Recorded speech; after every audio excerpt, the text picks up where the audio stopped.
নিজেদের ক্রিকেটীয় পরিচয় বুঝে তামিম ইকবাল, মুশফিকুর রহিম, মাহমুদুল্লাহ রিয়াদ মাতলেন ফুটবল উৎসবে।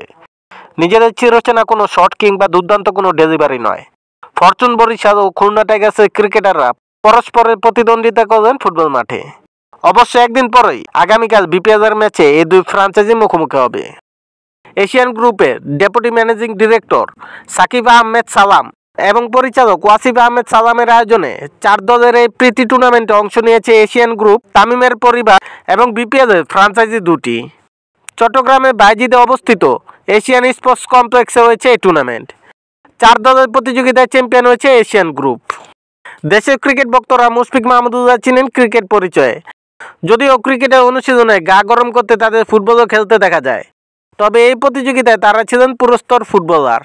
বরিশালের হয়ে তামিম ছিলেন ডাগআউটে কোচের ভূমিকায়, আর মাঠে লড়েছেন মুশফিক, রিয়াদ, নাজমুল হোসেন শান্ত, তাহিদ হৃদয় ও রিশাদ হোসেন।